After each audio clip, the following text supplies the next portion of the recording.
pensar Gente! Argumentos. Pessoal do Facebook, estamos ao vivo aqui também com o pessoal do Facebook. Sejam bem-vindos. Vamos esperar que o pessoal sintonizar. É que eu tenho que abrir, gente, 2 salas e tem um delay. Então, na verdade, primeiro a gente abre o Instagram. As queridas. Que amor!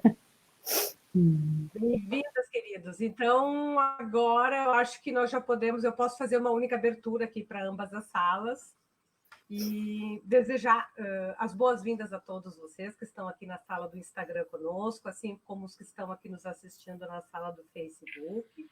Sejam todos muito bem-vindos. Hoje nós vamos falar um pouquinho sobre os desafios da advocacia contemporânea. E nada mais é o que a advocacia está tendo que se adaptar, não só antes da pandemia, mas especialmente agora neste momento de pandemia. E está aqui hoje conosco, no Dia do Advogado, e já aproveito para estender os parabéns a todos os colegas que estão aqui nos assistindo e aos que vão assistir essa live depois, porque lembrando que ela fica salva tanto aqui no Instagram quanto no Facebook, que é não só um privilégio ser advogado, mas acho que eu sempre digo que a advocacia é muito, além de vocação, é muito, mas muita dedicação e persistência. E cada vez mais ela tem nos demonstrado isso. Então, hoje nós estamos aqui com a doutora Fabiana Hilário. E seja bem-vinda, Fabiana. Muito obrigada. Boa tarde a todos. É um imenso prazer estar estreando aqui de forma duplamente, tanto pelo Facebook quanto pela live, como palestrante, né, ou apresentadora. É uma honra muito grande, principalmente nesse dia tão especial que é o Dia do Advogado. Eu gostaria de parabenizar todos os colegas, a todos os meus amigos também advogados que me acompanharam nessa jornada e estiveram ao meu lado e ajudaram a construir o que eu sou hoje, o que eu tento ser e o que eu procuro melhorar todos os dias. Eu acho que esse é um passo muito importante para nós, enquanto advogado, ter essa consciência que essa evolução e essa busca, essa parceria entre colegas é um passo muito importante para buscar a efetividade, que é a função social, que é o nosso real interesse, né, quando honramos a nossa carteira. Fernanda, muito obrigada pelo convite, eu estou muito emocionada e eu prometo não chorar, né, porque eu sou muito chorona. Pode tudo. Ai, eu posso... Ai, não me diga isso. Não me diga isso. Está liberado. Aqui não tem rascunho, aqui não tem ensaio. Pode tudo nessa live. As nossas colegas do Conselho da Comissão da Mulher Advogada estão entrando, a Nelne, a Juliane Rocha, queridona. A Ju! Estão mandando um abraço. A Leoni, o Insta do Dido, o Instituto aqui, querido. Olha, gente, a Deusa, a Rita, umas queridas aqui, nossas colegas. Então, aqui, aceitamos contribuições. Isso aqui é algo pela troca. Exatamente. Hoje é o dia de compartilhar, né? É o dia de compartilhar, de comemorar a data e de compartilhar. Gente, eu esqueci só de fazer assim, na abertura, fiquei tão emocionada de estar falando com uma colega no nosso dia hoje das advogadas. Só esqueci de falar do Essência Feminina, que essa é mais uma rodada do Essência Feminina. Eu sou a Fernanda Ribeiro e tenho o prazer de estar aqui conversando com vocês. Eu quero começar falando... olha aqui, a Rita dizendo que é tua colega de conciliação. Seja bem-vinda. Querida. Aqui no Facebook, Jorge, o nosso... A Rita é um amor! Santos, muitas aventuras com a Rita em conciliações. Beijão, Rita. Ana Paula, olha, tá chegando aí um monte de colegas. Bom, mas enfim... Para quem não é da área, nós estamos aqui com vários colegas nos assistindo, então, para quem é advogado, é mais familiar a gente falar em Sejusc, em acesso à mediação, Mas, assim, ó, quem não é da área, e hoje, inclusive, isso é uma nova portaria, né? Então, as pessoas recebem, a população está recebendo um tipo de informação pelos meios, de tipo, ó, processos físicos, eles ainda seguem os prazos suspensos, não está andando, acontecem os processos eletrônicos. Para a população, isso é uma coisa um pouco complicada. Primeiro, que eles não sabem identificar quando o processo deles é físico ou eletrônico, isso é uma questão de data de distribuição. Mas também eles não imaginam, boa parte, se tu conversar, as pessoas conhecem muito a questão do juizado especial, dos JECs, elas estão mais habituadas familiarizadas. Familiarizadas e até utilizam bastante essa ferramenta, já estão habituadas. Mas, assim, ó, a quem não conhece ou quem tem pouca noção a respeito da possibilidade e da existência da mediação e de como pode-se usar a mediação neste momento de pandemia, onde a gente está com várias atividades paralisadas ou em funcionamento só de casos pontuais e emergenciais. Então, nos coloca um pouquinho, compartilha um pouquinho dessa tua experiência como mediadora, de que forma a Sejusc utilizar isso, de que forma a mediação pode auxiliar as pessoas neste momento da pandemia. Perfeito. Os Sejuscs, na verdade, são centros judiciários de acesso à justiça, né? Como forma de facilidade para o cidadão, né? Com ou sem advogado. Dentro do Sejusc, nós temos a mediação familiar, mediação empresarial, também temos a conciliação também dentro do Sejusc. Então, são procedimentos bem específicos, mas com uma informalidade, na verdade. Ele tem uma certa informalidade, ele tem um acesso fácil, mas ele tem uma organização, até mesmo para garantir a efetividade deste procedimento. Então, de que forma o cidadão comum, sem advogado, ele quer obter uma informação de um acesso? Por exemplo, o site do Tribunal de Justiça, ali tem os links, tá? De acesso do Sejusc do 60+, que é um procedimento bem especial, que inclusive o Sejusc 60+, tem uma parceria com a Delegacia do Idoso, ou seja, ele pode ter esse acesso através do Sejusc, né? Claro que antes, quando era presencial, ele iria diretamente nos foros, que, por exemplo, aqui em Porto Alegre, nós temos o Sejusc no Foro Central, naquele prédio antigo, mas tem algumas comarcas que tem o Sejusc, tá? Tem o Foro do 4º Distrito, tem Sejuscs também. O Foro da Tristeza, ele não tem Sejusc, mas é o juiz que era mais habituado ao incentivador de mediação, que era o doutor Loreia, né? E algumas comarcas têm Sejusc. Aquelas comarcas que não têm Sejusc, nós temos o Sejusc Cidadão, que, na verdade, nós agora estamos familiarizando como Sejuscão. O que é esse Sejuscão?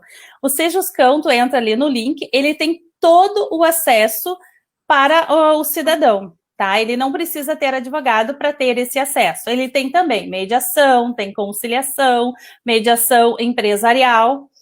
Ele pode acessar e tem uma ficha ali que ele vai preenchendo. Ele vai colocar a individual, ou se é pessoa física, ou é jurídica, ele vai preenchendo aqueles requisitos.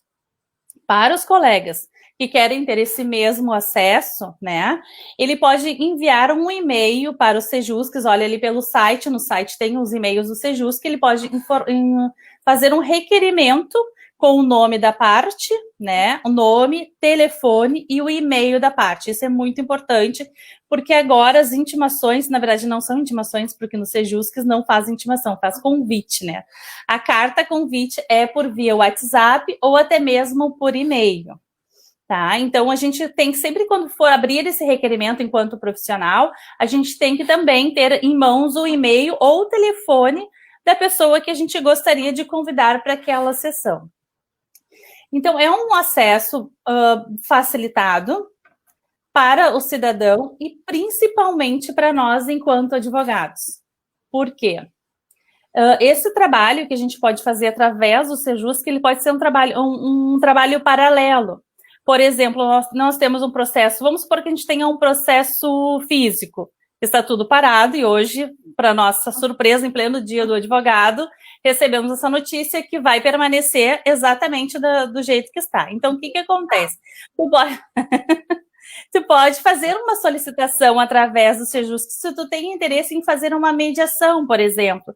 Tem um assunto que tu acha que é bem interessante o teu cliente ter acesso à outra parte e tu conseguir fazer essa comunicação entre a outra parte, que o que é importante ter ao acesso à mediação e à conciliação.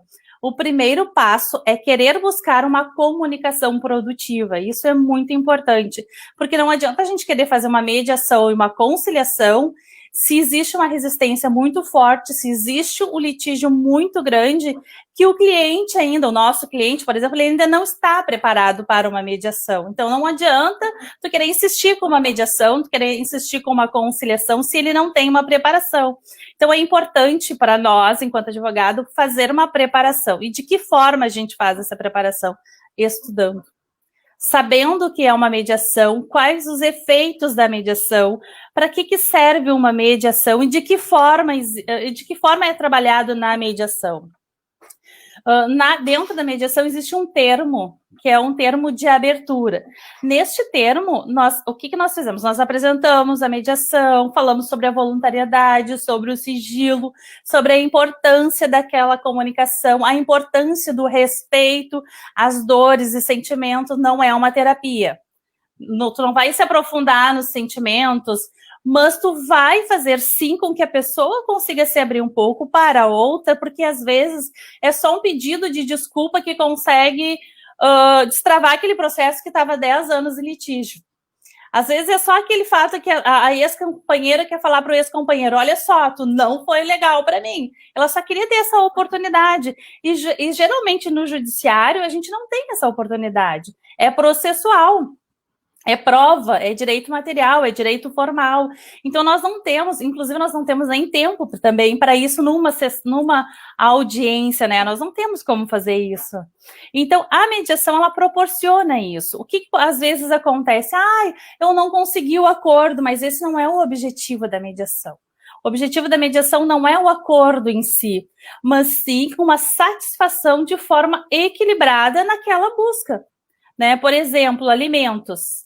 A gente tem que conscientizar a nossa cliente ou o nosso cliente que aquela forma é inviável. Mas não tem como dizer diretamente para o cliente que é inviável. A gente faz um trabalho na mediação, mostrando possibilidade, necessidade. Isso são requisitos de uma ação, né? Mas isso a gente consegue trabalhar na mediação, né? Através de ferramentas também. Uma das ferramentas bem importantes que é muito utilizado na mediação, que é a inversão de papéis. Eu adoro fazer utilizar essa ferramenta, porque o que a gente faz? A gente trabalha a empatia, né? É o teu cliente enxergar o outro lado e o outro lado enxergar o teu cliente. Então, quando a gente faz esse trabalho com as necessidades e possibilidades, trabalha com respeito aos sentimentos dentro da mediação, inclusive da mediação familiar, tá? Eu tenho mais o viés da mediação familiar porque é a área em que eu atuo e eu trabalho, tá? Porque a mediação civil, a mediação familiar, a mediação civil, a mediação empresarial se utiliza basicamente das mesmas ferramentas, mas com objetivos e de forma diferenciada. Então, como o meu trabalho é direito de família, então tem um viés um pouco diferente, mas as ferramentas também podem ser utilizadas, certo? Dentro da mediação familiar, nós temos a oficina de pais. Eu adoro falar sobre a oficina de pais e eu queria muito essa oportunidade para falar sobre a oficina de pais. E quando a gente oferta isso para o cliente, ele fica, meu Deus, o que é isso? Oficina de pais é justamente tudo isso que eu estou falando, os oficineiros vão fazer numa sessão com os pais. O que acontece? Eles fazem exercícios e atividades que começam a fazer os pais a refletirem sobre as suas atitudes. Né? Por exemplo, ele está cometendo um ato de alienação, mas ele não sabe que está fazendo isso. E às vezes ele se enxerga. Eu já obtive retorno de um cliente assim, eu não sabia que o que eu fazia era uma alienação. Mas tu não tem como falar para o teu cliente, olha, tu está fazendo uma alienação, claro. né? Aí tu leva ele para esse trabalho, ele vai se enxergar isso, eu acho que tem uma efetividade muito maior dentro daquilo que buscamos na mediação, né? Só um pouquinho, Fábio, que estão me dizendo aqui no Instagram, lembrando o pessoal do Facebook, que está tudo bem aqui, mas o pessoal do Instagram está dizendo, a Leonisa não estou me ouvindo?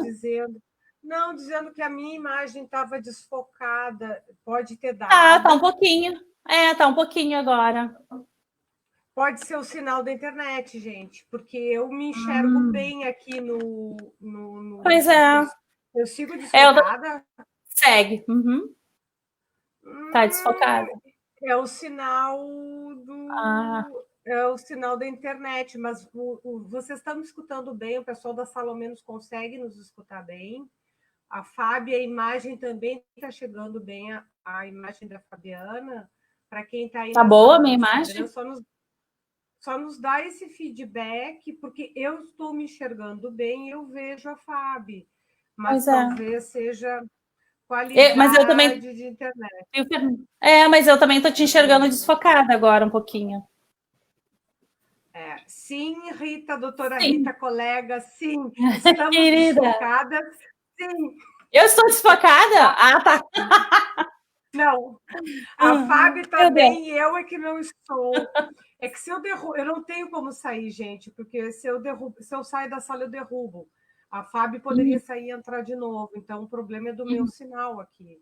A imagem desfocada no Instagram da Fernanda, a Georgia nos falou. No Face também desfocada. No Face, para mim parece normal no Face. Por isso que, como eu estava te olhando só aqui nessa tela, eu acho que por isso que eu não vi em cima, mas realmente está um pouquinho desfocado.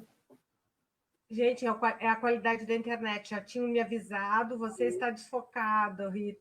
Bom, gurias, eu quero dizer o seguinte, vocês vão me ouvir, vocês não vão me enxergar adequadamente, porque esse é o problema do sinal da internet, infelizmente.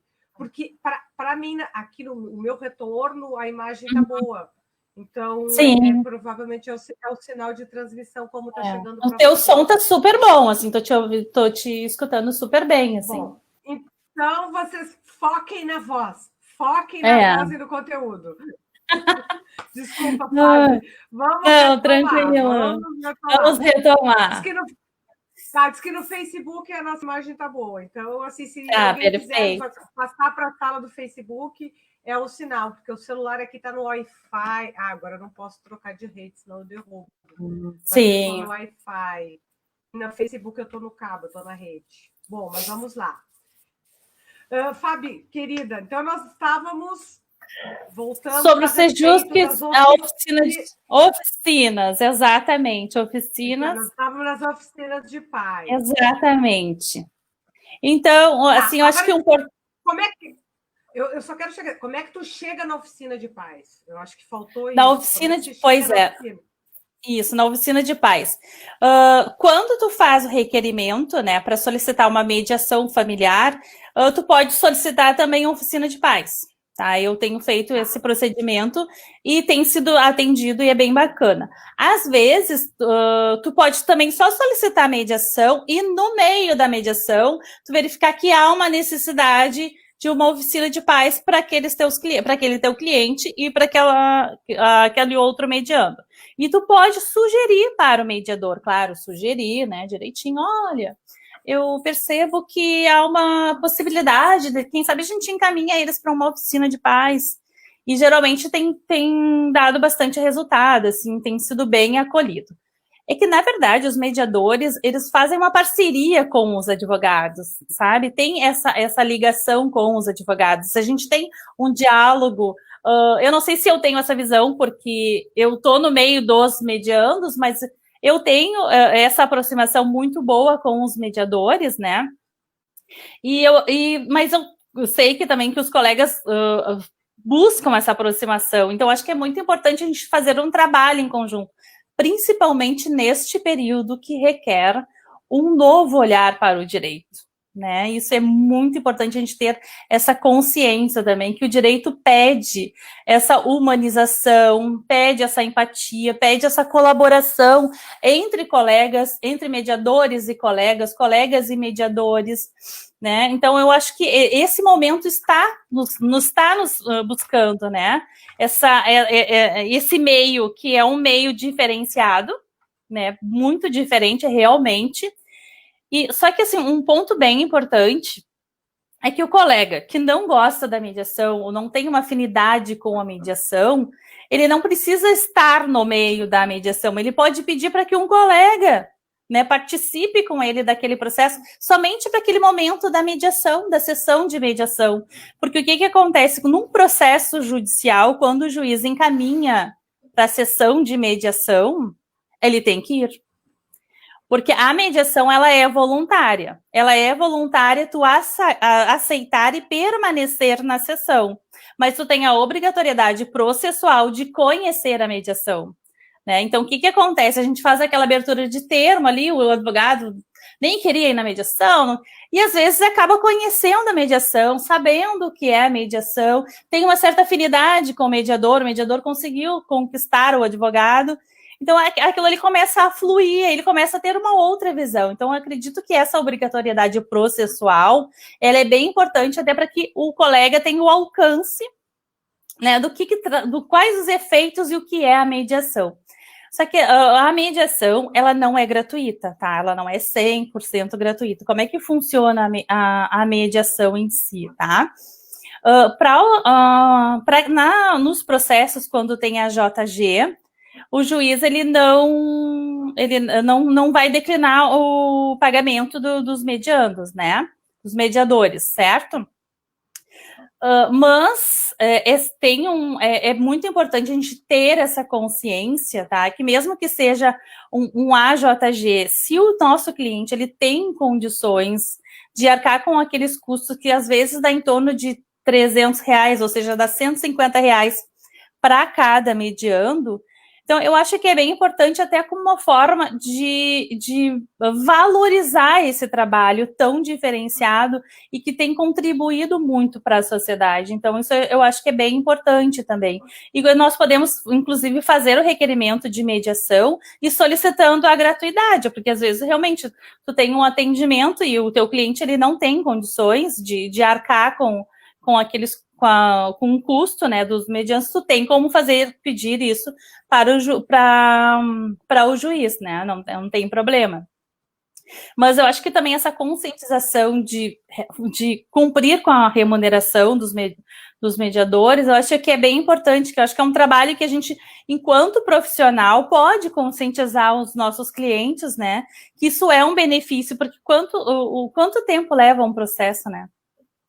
Mas os custos né, um processo, ela tem as custas processuais.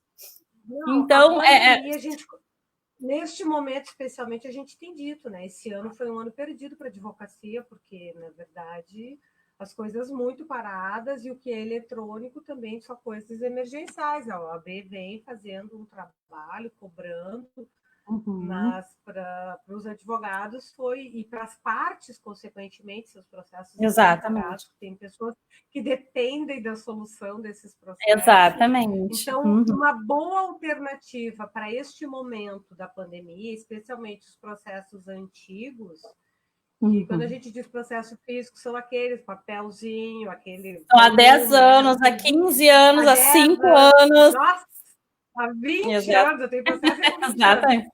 Deus, Deus. E aí aí o que acontece? Tu pode transformar, de repente, processo físico em digital, mas tu imagina tu digitalizar 20 volumes. Mas esses processos são de 2015 para cá, né? Tem mais esse detalhe, né?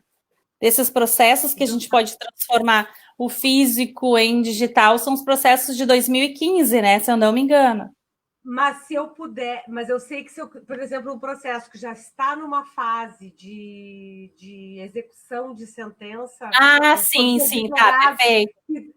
Aí o que eles fazem? Digitalizam o último volume. Eu acho um pouco temerário, porque a discussão que originou aquela execução tem vários volumes antes. Sim, mas, de exatamente. Forma, isso importa num custo para a parte, para poder Exatamente. fazer esse processo agilizar, andar de forma eletrônica. Então, realmente está muito complicado. Então, a Sejusc é uma forma, a mediação se torna uma forma viável e mais econômica do ponto de vista de custos, né? Agora eu te faço uma pergunta.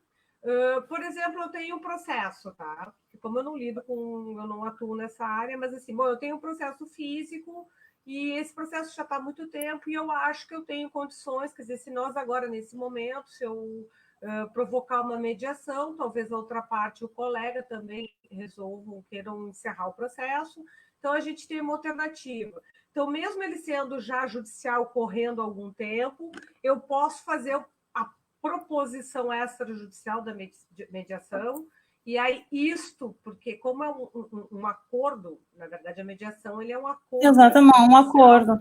Exatamente. Eu tenho que submeter ao juiz onde está correndo o processo para homologar, para que realmente valha aquilo ali como vai ter o valor de uma sentença, olha, decidiu, etc. e tal. E não necessariamente eu não preciso conciliar 100% as coisas, eu posso conciliar parte do processo. Pode ser parte. Aquilo que é mais...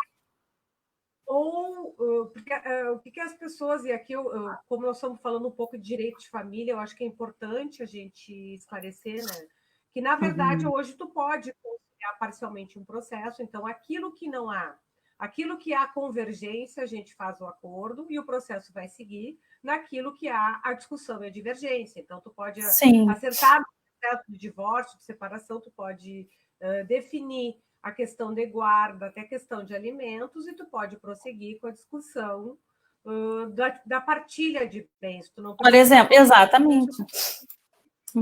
Exatamente. Então, seguindo esse mesmo raciocínio que é utilizado no processo judicial, onde se pode fazer uma conciliação parcial e se discutir aquilo onde está a divergência, efetivamente, tu também pode utilizar a ferramenta da mediação para isso, ou seja, eu tenho tranquilo. Neste momento de pandemia, o processo está paralisado. Eu não tenho interesse, nem tenho como o custo vai ser muito alto para eu digitalizar 20 volumes e para eu tentar isso dar uma sequência. Ou eu posso, de repente, propor uma mediação acerca daquilo que eu acho que é possível a gente resolver, que a outra parte possa ter interesse, e submeto depois para homologação do juiz. É isso, Fábio? Na verdade, o que acontece? Quando tu faz, quando é redigido o termo de entendimento, isso vai ser homologado pelo juiz do Sejusc, tá? Aí o juiz do Sejusc que vai encaminhar para o processo principal, tá? E é isso que vai acontecer. Não corre o risco, porque era a pergunta seguinte que eu te faria, entendeu? Bom, aí tu fez a mediação, tu chegou num denominador comum, foi feita a pauta, deu ok, só que aí o teu processo físico está parado, eu digo, em que momento o juiz da vara vai poder homologar aquele acordo que tu fez na mediação? Então, na verdade, no momento que o juiz do Sejusc fez a homologação, aquilo está valendo como se tivesse sido feito nos próprios autos. É isso, né? Tranquilo. Inclusive, tu pode vincular no teu termo de entendimento o número do processo. Tu faz isso, olha, eu tenho um processo tal, então essa parte já ficou resolvido, né? Mas o que acontece? Isso é uma dica, é um mecanismo, né? É claro que depende a vara, depende o Sejusc, depende de uma série de fatores, né? O que eu estou colocando aqui é uma sugestão para que nós, enquanto profissionais, podemos dar uma efetividade, uma continuidade, até mesmo em algumas questões emergenciais, por exemplo, como a convivência num processo de família, né? Por exemplo, eu tenho um processo que é guarda, partilha de bens e convivência. Tá, visita lá, mas não é visita, é convivência, viu? Pai e mãe não visita, pai e mãe convive, tá? Então, exatamente.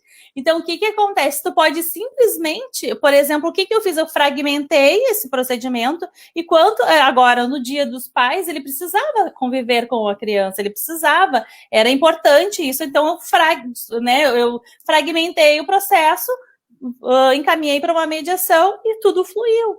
Então, ou seja, mas só que o que acontece? Claro que pode ter algum Sejusc que não vai aceitar esse procedimento. Então, cabe a nós, enquanto profissionais, buscar fundamentos e insistir neste procedimento. Tá? Porque pode ocorrer, assim, alguma resistência. Eu não sei como funciona todos os outros Sejuscs, né? Porque o Sejuscs... Porque depende... Exatamente. Exatamente, depende do juiz, né? Daquele procedimento daquele Sejusc, né? Então, isso é bem importante. Eu estava esquecendo, Fernanda, que neste momento de pandemia é super importante a gente pontuar, dentro do Sejuscs, tá? Nós temos um superendividamento.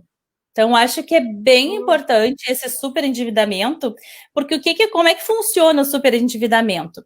Vamos lá, Fabiana tem débitos com Brasil Telecom, Carrefour, várias lojas, por exemplo, certo?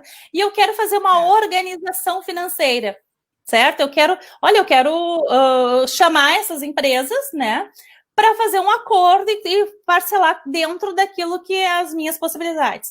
Então, tu pode, através... Só vai ser possível se todas concordarem. Exatamente. Exatamente. Só que dentro do superendividamento, nós temos empresas que são cadastradas.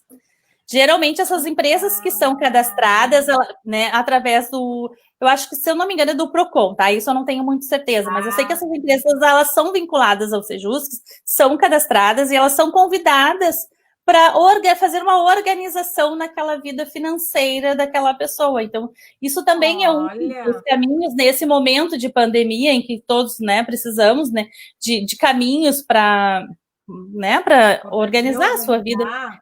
Reorganizar, exatamente. Tá? Então, acho que o superendividamento é bem importante e também pode ser através do tribunal, ali no site do tribunal, tá? Também tem acesso. Claro que nós também podemos fazer esse requerimento, que é através de conciliação, que o superendividamento são as conciliações em si. Tá? Mas agora te esclarece, o superendividamento, ele não é um procedimento do Sejusc, ele é... Não, ele é do Sejusc. Não, ele é do Sejusc. O superendividamento, ele é do Sejusc, ele é do Sejusc. Ele é conciliação. Não, ele é uma conciliação. Né? A conciliação e a mediação, eles têm basicamente as mesmas ferramentas e os mesmos requisitos. Só que, claro, que a conciliação, como é um procedimento mais civil, né, uma relação mais contratual, então é um procedimento um pouco mais diferenciado, mas as ferramentas e o curso, quem faz curso de conciliação faz o curso de mediação, o CNJ, a resolução é a mesma, né? Mas são procedimentos apenas na prática diferente, né? É um pouquinho diferente apenas na questão da prática. E como é que a pessoa, por exemplo, ela quer utilizar esse superendividamento, essa ferramenta para se organizar? Ela vai entrar no site, ela vai fazer a mesma coisa como se fosse... Cadastra as empresas ali. Perfeito. Isso, cadastra as empresas ali que ele gostaria. E essas conciliações acontecem por audiências virtuais, é isso, né? Virtuais, né? Todas estão sendo virtuais, online, né? E tem uma preparação muito bacana. Para as pessoas se tranquilizarem, olha, não precisa... Exatamente. Não vai ter exposição, tá ali. Não tem exposição, não. E se tem dificuldade, pede para o neto, pede para o filho auxiliar na ferramenta digital para fazer isso. Exatamente. Se tu tem um profissional que está te auxiliando, faz os testes antes. Teve um senhorinho que eu fiz, acho que uns 10 testes antes com ele. Tipo, ensaiei no Zoom, sabe? Então, na verdade, o que a pandemia nos pediu? Para nos reinventar. Essa que é a verdade, né? A pandemia, ela nos cobrou isso, né? Como, olha, vamos se reinventar, vamos, né, se utilizar de alguma forma, né? Vamos se atualizar, né? Então, isso é necessidade, né, nossa. Tá, e agora eu queria falar assim, aproveitando, já que nós estamos falando tanto de pandemia, e eu estou preocupada com o horário ainda, assim, para nós não nos entender, se o pessoal tiver alguma dúvida, por favor, aqui faça, dentro do possível, eu vou repassar aqui para a Fabiana nos responde. Eu quero, aqui na sala do Facebook, a doutora Margarete, nossa colega, a Nilda Maia, a Fátima Maciel, a doutora Rita Fonseca, acho que eu já falei nela, acho que eu já tinha falado no Jairo Elias, enfim, aqui entrou vários colegas na sala, pessoal até de Camaquã lá, o Inácio, o Everton Pires, de Camaquã, aqui a Fátima Maciel. Tá nas duas salas, Fátima. O Facebook tá mais... a minha imagem do Facebook tá melhor. O Francisco, nosso seguidor aí.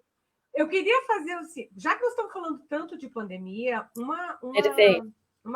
uma consequência do isolamento social, do fechamento, da perda de emprego, do fechamento dos estabelecimentos comerciais. Basta ver a prova, quer dizer, eu sempre digo, está sendo colocada a prova é o coração das pessoas, né? Exato. Porque agora pode abrir as lojas de 10 às 15, de tal dia, os outros de tal dia, mas daqui a pouco, dali a 2 dias, já pode não valer mais nada.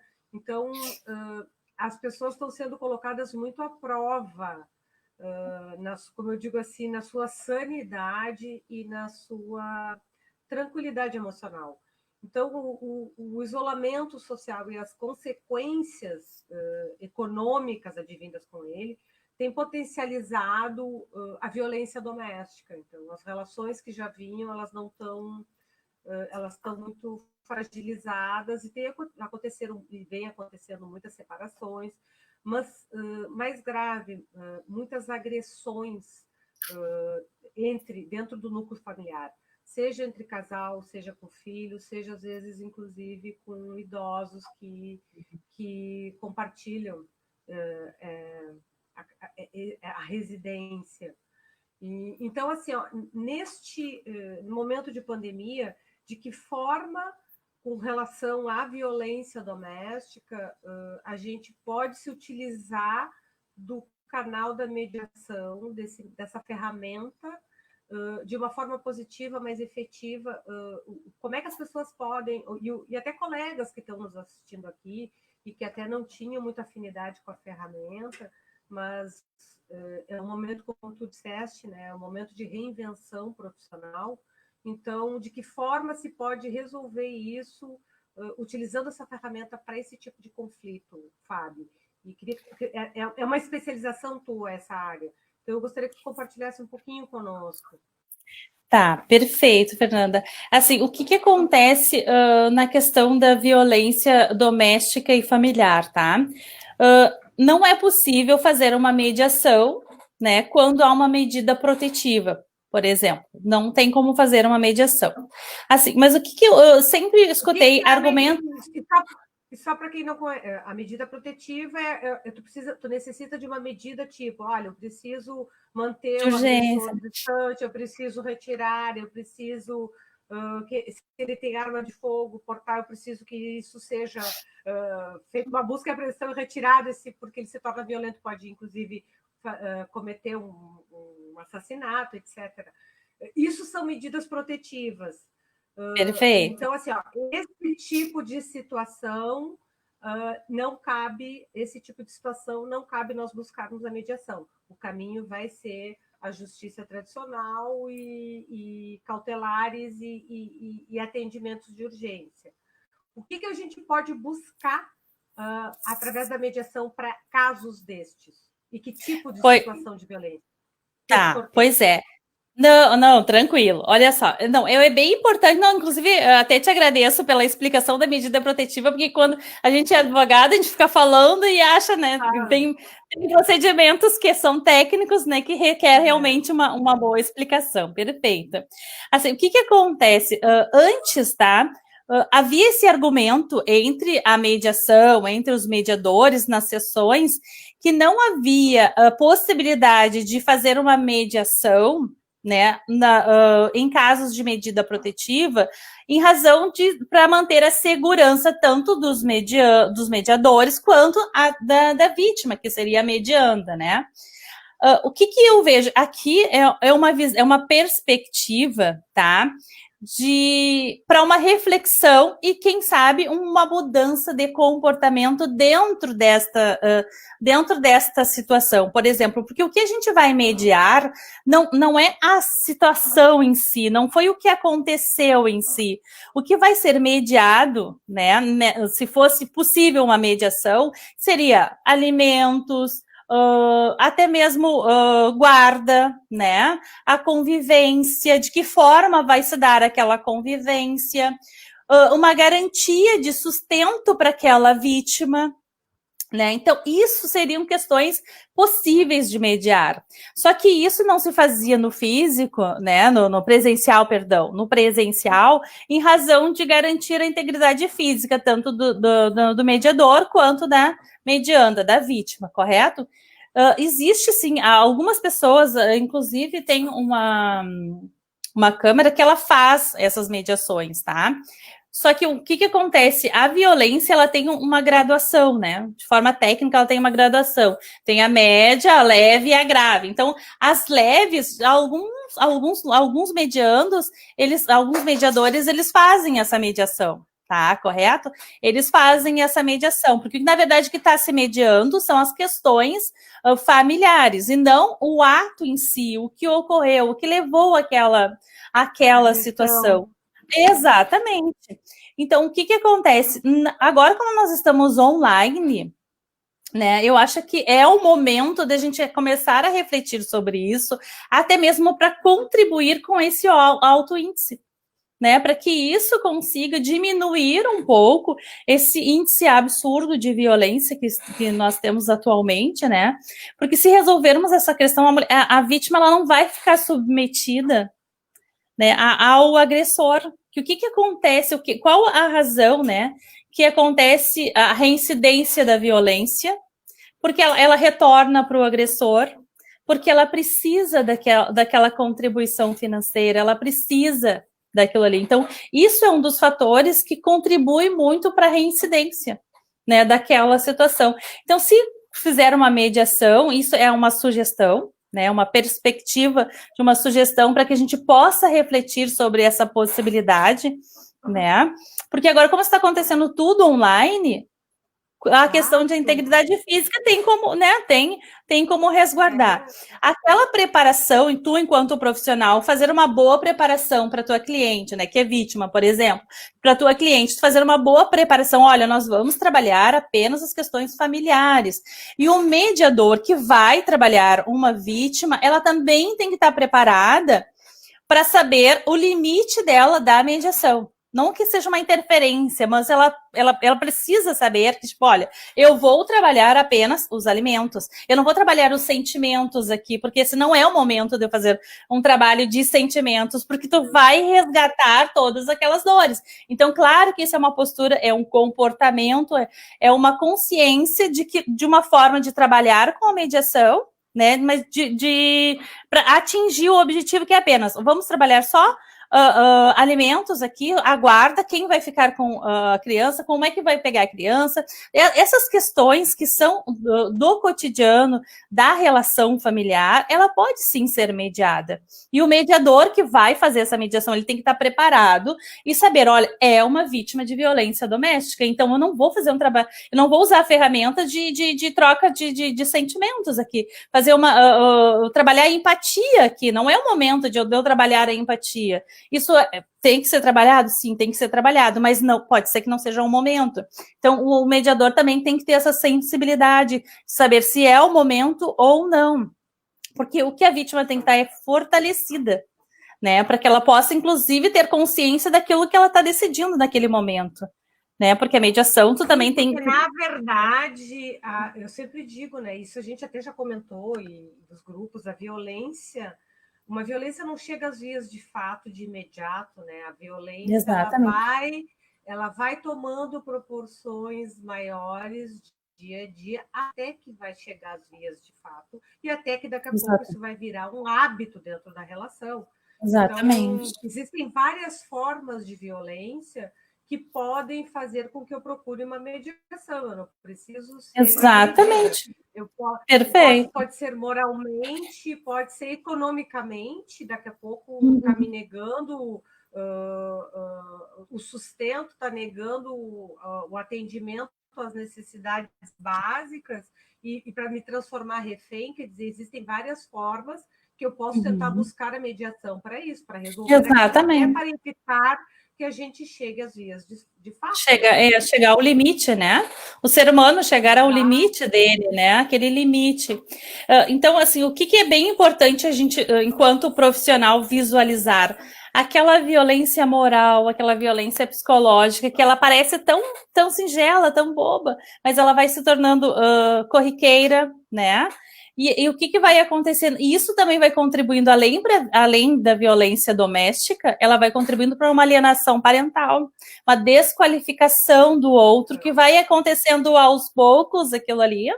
Depois aquilo ali evolui para uma discussão, né? Porque tu tá falando que eu tô fazendo tal coisa e eu não estou fazendo, e aí aquelas discussões, elas vão se tornando mais violentas, ou seja, tu tem como fazer um procedimento preventivo para que não se chegue ao extremo dentro de uma relação familiar. Então, acho que é bem importante a gente também ter essa consciência de uma medida preventiva, né? Para que as questões não chegam ao extremo de um feminicídio, por exemplo. Então, eu acho que se a gente começar a fazer um trabalho também de conscientização sobre a violência psicológica, a violência moral e a violência patrimonial, que também é uma violência que vai acontecendo aos poucos, aquele controle do cartão de crédito, aquele controle do próprio salário da vítima, né? Que às vezes ela não tem nem acesso ao próprio salário, né? O celular, né? O controle do celular, aqueles ciúmes da roupa que parece tão fofinha, né? No início, ele não gosta que eu use essa roupa, então vai tendo esse controle. E se a gente conseguir fazer esse trabalho de que isso é uma violência, de que isso é um início de uma evolução de uma violência familiar que pode se levar ao extremo, também é um trabalho que acho que é muito interessante nós fazermos. A OAB, ela trabalha muito no grupo de defesa das mulheres, elas trabalham muito com isso também, né? Elas fazem campanhas incríveis de conscientização. Então, eu acho que a instituição, de forma institucional, também podemos fazer esse trabalho de conscientização de uma medida preventiva, né? Inclusive, quando a nossa cliente for fazer um BO de uma violência moral e psicológica, isso tem que ser visto como violência e não fazer um questionamento, mas eu não vi marca. Mas isso é uma marca. Gente, isso é uma marca emocional. Mas eu não estou vendo marca. A cliente me ligou chorando. Olha, doutora, ela disse que eu não tô tendo marca, que eu não tenho marca. Sabe? Então, isso. Então, é um trabalho que nós temos que fazer em conjunto. É sim, a violência moral, a violência psicológica, ela tem marcas, sim. Ela produz marcas não visíveis. Muito exatamente. Porque essa mulher, daqui a pouco, ela fica refém de uma relação completamente abusiva, justamente porque ela passa a concordar que ela não tem condições, que ela não tem capacidade, e eu vou ter que carregar. A internet hoje não está me ajudando. Ai, senhor! Vamos lá, respira que dá tudo certo. Respira que dá tudo certo. No final dá tudo certo. Como diria uma cuidadora, dizia, segura no salto, segura no coque, me segura no Exatamente. Vamos lá. Exatamente. Eu tenho que equilibrar o cabo de compra. Peraí, eu tive que tirar o fone, porque você sabe que o iPhone não permite, né? Então, peraí, se der alguma cacofonia, vocês compreendam. Deixa eu achar o outro fone, já que eu vou ficar só com o do Facebook. É fio para cá, é fio para lá, mas a gente faz transmissão ao vivo. Exatamente. Estamos aí nos inventando. Vamos lá. Tá bem. Que mais? Viu, Fernanda? Olha só. Sabe o que nós temos? Deputado Alceu Moreira. Um abraço.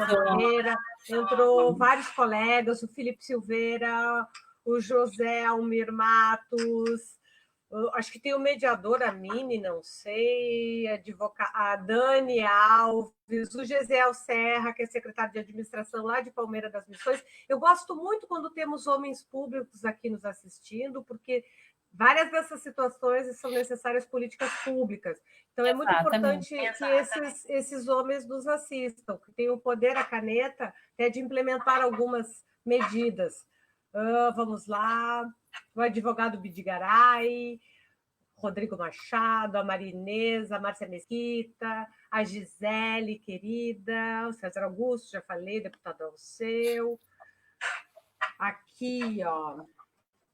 Bom, eu te interrompi, mas é que, na verdade, eu tive um problema técnico.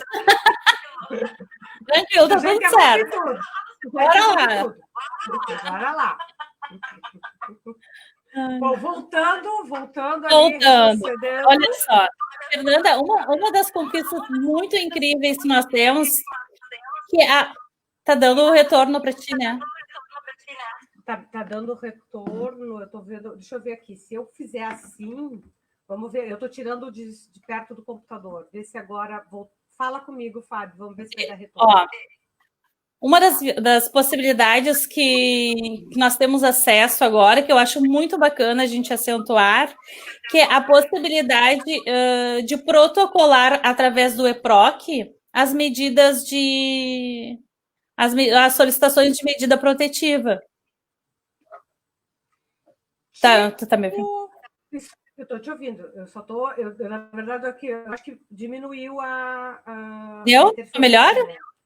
Isso. Sim. O pessoal que está na sala do Facebook e no Instagram, nos diz aí, dá um joinha se está tudo certo com o som.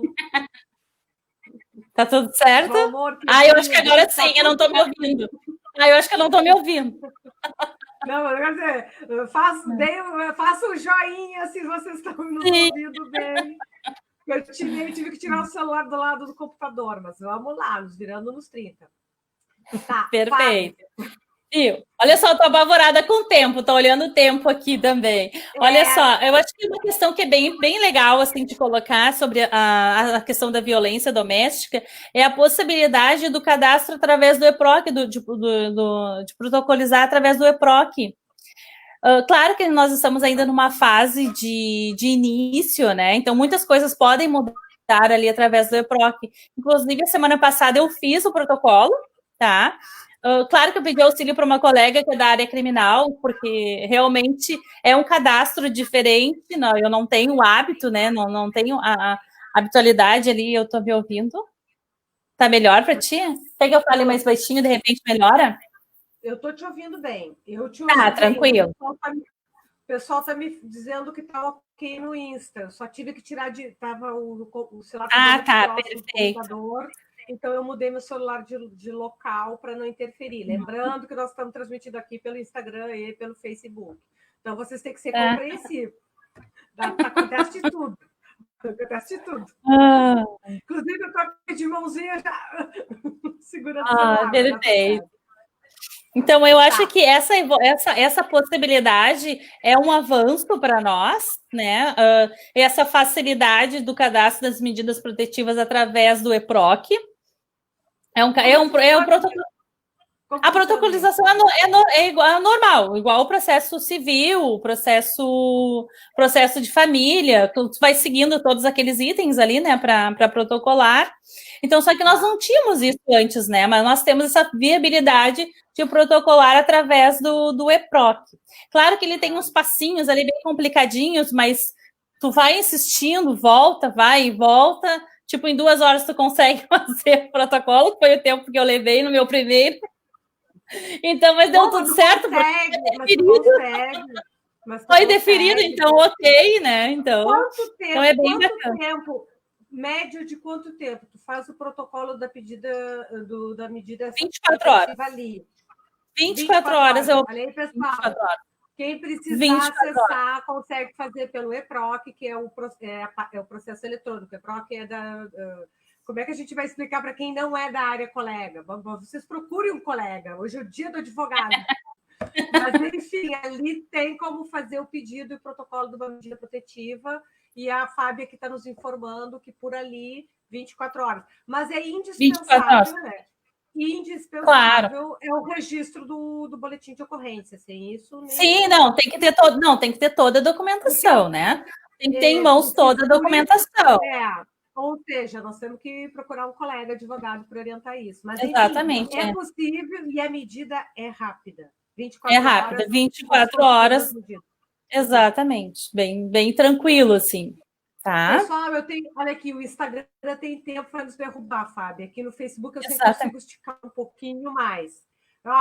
Perfeito. Nogueira, o Tavares, a Cristina Vieira aqui no Facebook, estão mandando um abraço para nós. Muito obrigada pela presença de vocês. E eu preciso fazer 3 perguntas aqui para a Fábio, que é de praxe da Essência Feminina e Empreendedorismo. A gente sempre faz essas perguntas para os nossos convidados. Eu tenho que fazer isso em tempo recorde para dar tempo. Essa é a hora que meu coração está... Uma frase, um pensamento que te represente, Fábio. Uma frase que me represente? Pois é, eu pensei em vários poemas, mas olha só. É o seguinte: se der medo, vai com medo mesmo. Então, essa é a frase. Exatamente, essa é a frase que me define. Eu procurei vários poemas, mas eu acho que não tem. Deu medo, vai com medo mesmo. Porque eu acho que o desafio, aquilo que não te tira da zona de conforto, não vai te transformar. Então, o segredo é tu sair da zona de conforto e sair correndo. É verdade. Verdade. Olha aqui, nós temos outra pergunta. Rapidinho. Uma pessoa que te inspire ou te inspirou ao longo da vida. A minha família. Minhas filhas. Maravilhoso. Elas são a razão de um desejo futuro. Que eu seja merecedora de tudo que eu possa alcançar. Que eu tenha honra e essência para usufruir de tudo que eu possa conquistar. E caramba, me fez chorar. Querida, muito obrigada. Aguenta, segura aqui ainda no nós vamos ficar, Nós só vamos nos despedir aqui no Instagram. Olha para a tela do Instagram. Obrigada por terem nos seguido. Vamos ser derrubados. Um beijo por estarem aqui conosco. Lembrando que fica salvo no nosso feed aqui no Instagram. Grande abraço. Um beijo. Obrigada pela audiência. Nós estamos ao vivo ainda aqui na sala do Facebook. Perfeito. Não, eu estou comportada. Eu tenho que salvar a live no Instagram, senão eu perco ela no Instagram. Então, o pessoal aí aguenta só um pouquinho. É tudo muito... Tá, já cheguei onde eu precisava. Então, tá, pessoal, muito obrigada pela participação de vocês aqui no Facebook. Desculpe aí a interferência, o pessoal disse que estava com problema na imagem, mas infelizmente a gente depende. E eu estou atrás e vou fazer uma live com serviços de concessão e vamos falar sobre a qualidade do sinal, da péssima qualidade do sinal que nos oferece. Nos aguarde. Boa. E vamos botar o PROCON junto aí. Tá bom, pessoal? Boa. Muito obrigada. E, Fábio, muito obrigada pela tua participação. Eu que agradeço. Tantos ensinamentos aqui conosco. Pessoal, muito obrigada, foi um prazer. E parabéns para nós. Parabéns por hoje. Sexta-feira nós vamos falar com uma outra advogada também, em homenagem à semana, agora eu digo a Semana do Advogado. Isso, advogado. Advogado. Semana é dos advogados. E aí nós encerramos a live com a Juliana Biolk falando sobre recuperação judicial e alternativas para as empresas nesse momento. Boa, perfeito. Um beijo a todos. Obrigada pela audiência. Beijo.